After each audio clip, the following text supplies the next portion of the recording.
스테로이드 스프레이를 최대 용량으로 써도 전혀 개선이 없다면 이건 더 이상 약물로는 해결이 안 된다는 몸의 신호일 수 있습니다.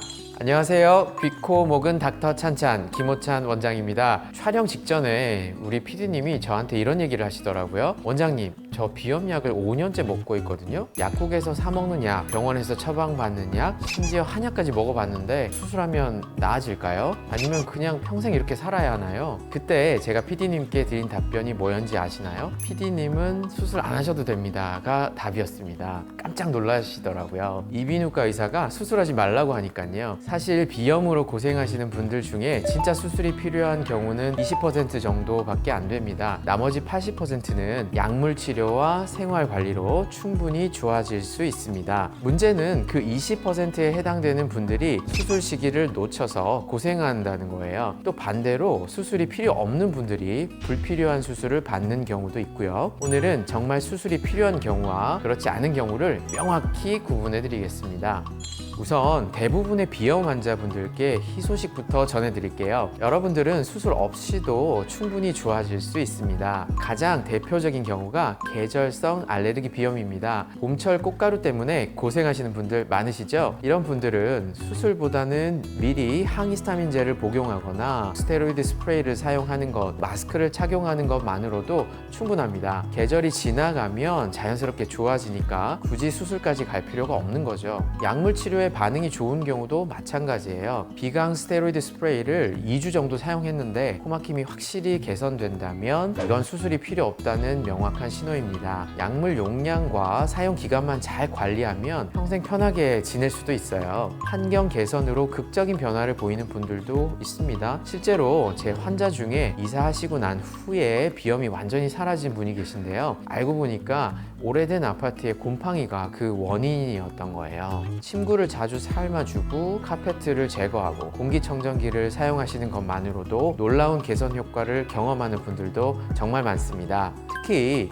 소화는 더욱 신중해야 하는데요. 고등학생 이전에는 코 구조가 계속 성장하고 변화하거든요. 이 시기에 섣불리 수술하면 오히려 성장 후에 문제가 될 수 있어서 특별한 경우가 아니면 고등학생 이전까지는 약물 치료로 잘 관리하는 게 원칙입니다. 어떤 분들은 정말 수술이 정답이에요. 가장 확실한 신호는 약물 내성이 생긴 경우입니다. 처음엔 항히스타민제 한 알이면 하루가 편했는데 이제는 2알을 먹어도 2~3시간밖에 효과가 없다는 분들이 있어요. 스테로이드 스프레이를 최대 용량으로 써도 전혀 개선이 없다면 이건 더 이상 약물로는 해결이 안 된다는 몸의 신호일 수 있습니다. 약물 사용이 어려울 경우에도 수술을 권하게 됩니다. 지금 보시는 코 사진은요, 임신을 계획하고 계신 여성분의 코 속인데요. 평소에도 항히스타민제나 스테로이드 스프레이의 반응이 아주 좋지는 않은 분이었는데 임신을 하게 되면 약 사용이 더 제한되기 때문에 수술을 원하신 케이스입니다. 수술 후 사진인데요. 어떤가요?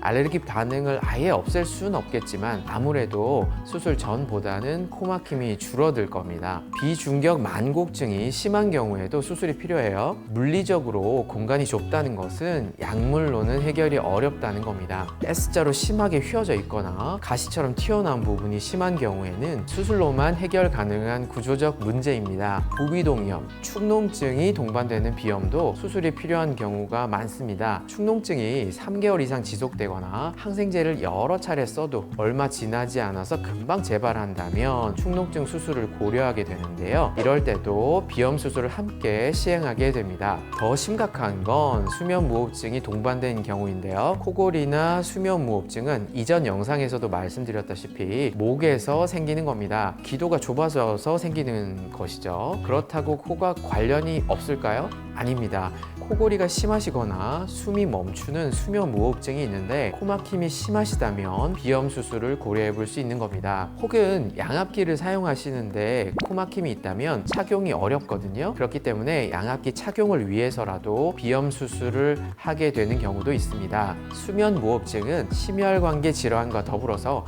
우리 몸에 여러 문제들을 유발합니다. 자세한 내용은 이전 영상에서 확인 부탁드립니다. 이 같은 심각한 문제가 있지 않더라도 코막힘 때문에 입으로 숨을 쉬게 되면 목이 항상 컬컬하고 또 입냄새가 나기 때문에 대인관계도 힘들어지게 될 겁니다.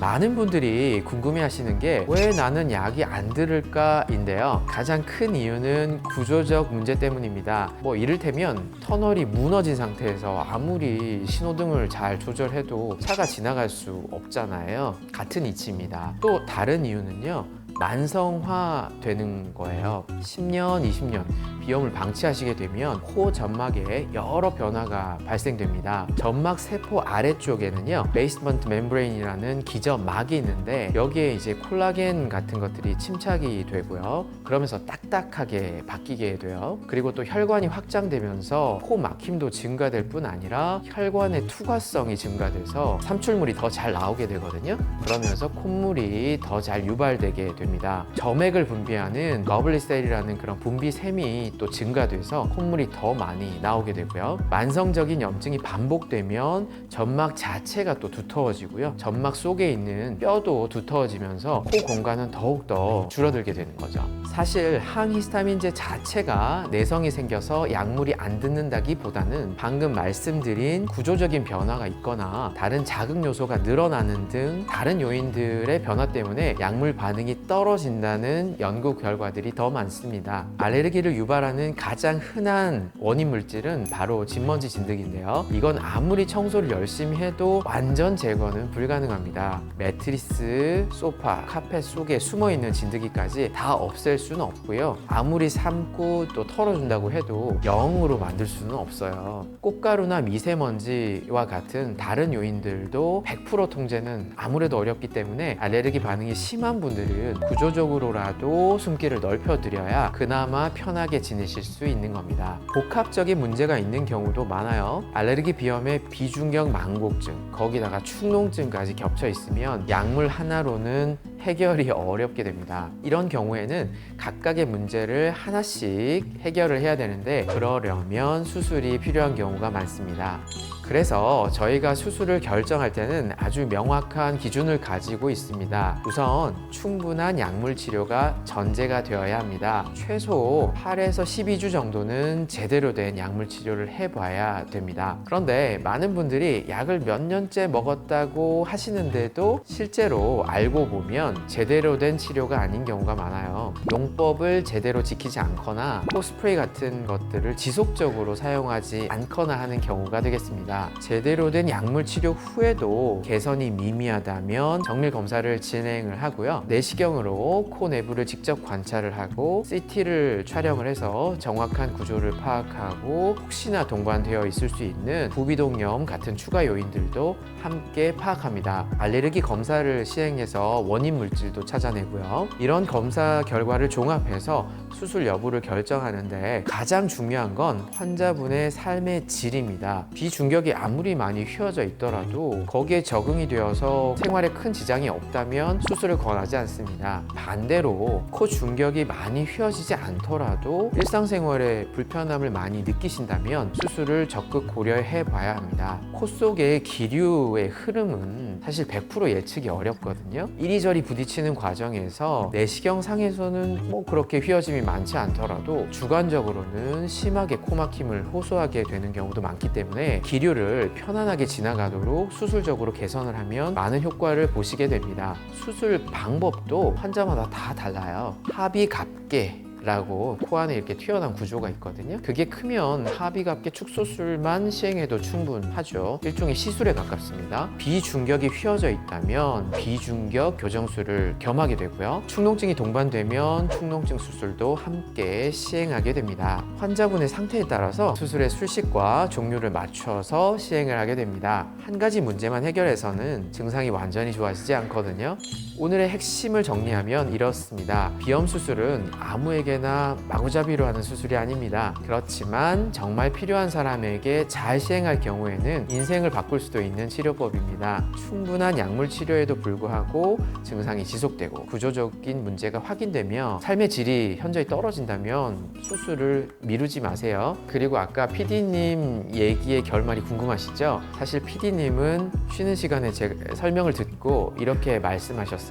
저 약물을 꾸준히 먹은 적이 한 번도 없어요. 증상이 통증이 심할 때만 며칠 먹다가 나아지면 끊고, 스프레이도 답답해서 불편할 때만 잠깐 쓰고, 그게 문제였던 겁니다. 비염 치료의 실패 원인 중 가장 흔한 게 바로 이거예요. 약물 치료를 꾸준하게 제대로 하지 않았던 것이죠. 그럼 수술 전에 한 번 더 제대로 해볼게요 하시더라고요. 여러분도 수술을 고민하시기 전에 정말 제대로 된 치료를 받아보셨는지 먼저 확인해 보세요. 그래도 안 되면 그때 수술을 고려해도 늦지 않습니다. 저희 서울아산 이비인후과에서 여러분께 꼭 맞는 치료법을 찾아드리고 있으니까요. 언제든 편안하게 오셔서 상담 받아보시기 바랍니다. 추가적으로 궁금한 점 있으시면 댓글 남겨주시고요. 오늘 영상 유익하셨다면 구독과 좋아요 부탁드립니다. 지금까지 여러분의 건강한 일상을 지켜드리는 서울아산 이비인후과 김호찬 원장이었습니다. 감사합니다.